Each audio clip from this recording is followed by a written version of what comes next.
lot of people. This survey was done, I think in 94 or 96, I'm not very sure about the date, but sometime in the 90s, early 90s, the Nimhans Institute did a survey and they found 8% of the inpatients, not outpatients, inpatients who come and stay in Nimhans for a period of treatment, 8% of them came because of improper yoga and meditation. Because if you forcefully try to do something with your mind, it will freak. Now, we must understand the English word meditation does not say anything specific. In the sense, if someone sits here with eyes closed, people think he's meditating. But as you said, you could be sitting here and talking to yourself, you could be thinking, you could be contemplating, maybe you're chanting a mantra, it's called japa, you may be doing tapa, which is a way of generating heat in the system, you may be doing dharana, dhyana, shunya, samadhi, samyama, like this, there are many things. English language is not descriptive when it comes to inner dimensions. English language is very good outside, technically, materially it's a very good language. But when it comes to inner experiences, there are not enough words to describe the various dimensions of human experience that happens. So the word English meditation is very general, doesn't say anything specific. If we want to understand the word meditation as dhyan or dhyana, being in Karnataka it's dhyana, okay. If you go to Tamil Nadu, it becomes dhyanam. If it is dhyan or dhyana that you're talking about, what it means is, if you sit here, your body is here, your mind is out there, what is you is somewhere else.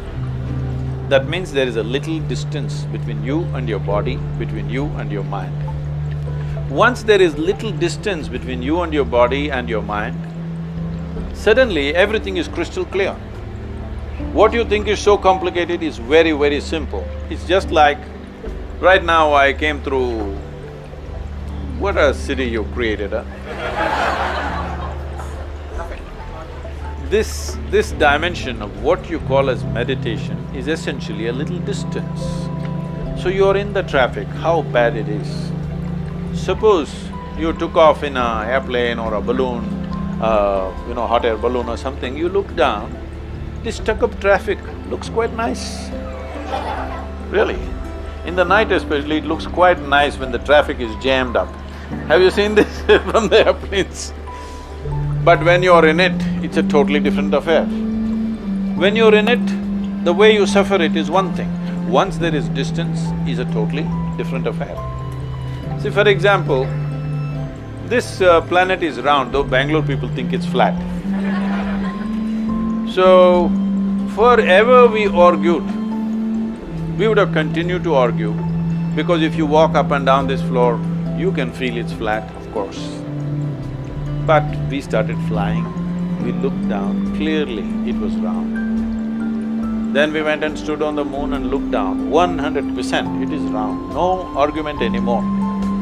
This is what you need to do with your mind and your body. There's a little distance, suddenly everything is crystal clear. Simple things. For people have lived here for 50, 60 years and they still don't know how to handle their thought and emotion. When are they going to learn? After 1,000 years? When? If you do not know how to handle your thought, how the hell did you live till now? I don't know. By accident. When you live by accident, anxiety is normal. How else can it be? Suppose accidentally you don't know how to ride a motorcycle or a car, let's say. Accidentally it started rolling. Anxiety or no? Picked up speed, fear or no? Became very fast, terror or no? But if you know how to drive, the faster it goes, the better it is. Yes or no? The same with your mind and body. Because you are enmeshed in it, haven't figured a damn thing about it, it looks very complicated, little distance. This is dhyan, this is meditation in a way. So if you create that little distance, suddenly everything is clear. What looked so complicated is just a simple thing. You think meditation is some kind of an act. It is not an act. It is a consequence. If you cultivate your body, your intellect, your emotion and your energy in a certain way, meditation will happen as a quality, not as an act.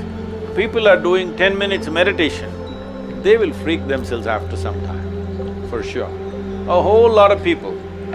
This survey was done, I think in 94 or 96, I'm not very sure about the date, but sometime in the 90s, early 90s, the Nimhans Institute did a survey and they found 8% of the inpatients, not outpatients, inpatients who come and stay in Nimhans for a period of treatment, 8% of them came because of improper yoga and meditation. Because if you forcefully try to do something with your mind, it will freak.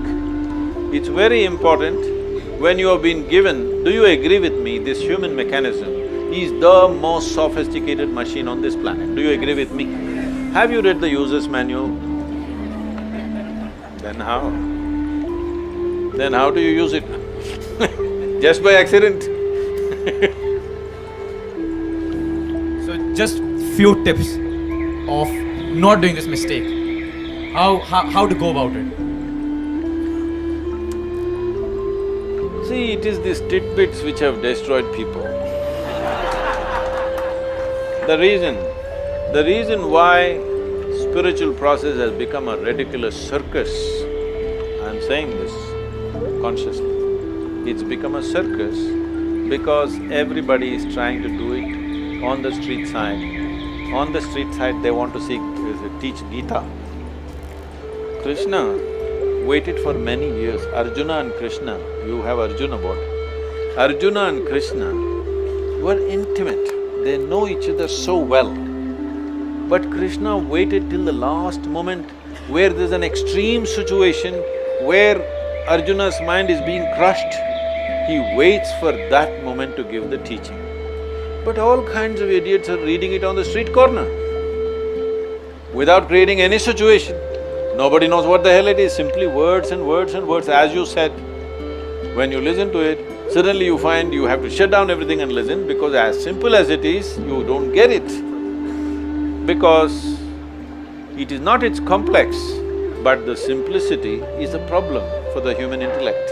If you're trying to grasp things through intellect, complicated things you will grasp. Simplest things, people around me are always freaked because I'm telling them the simplest thing, but they're thinking through many things. Most simple things, because it is very simple. Birth is not your doing, death is not your doing, it happens, both of them happen. In between, you just have to be bindas. That's all. You don't have to give birth to yourself, nor do you have to kill yourself, both will happen naturally. What are you doing here? Everything is happening, you don't have to spin the planet and make it day and night, you don't have to do this and that, everything is happening. For you to be just here, be in tune with everything and receive the bounty of life, such a big mess, because they are looking at everything intellectually. When I say intellectually, the nature of your intellect is such. If I ask you a question, do you want a sharp intellect or a dull intellect? You must choose, I'm going to bless you right now. So essentially, you want a sharp intellect, that means it's a cutting instrument. It's like a knife, the sharper, the better. You don't want a blunt knife, you want a sharp knife. Now, this is the only instrument you have in your life. For everything you use a knife. If you want to stitch your clothes, you use a knife. Where's that girl gone? I think she used a knife on her pants.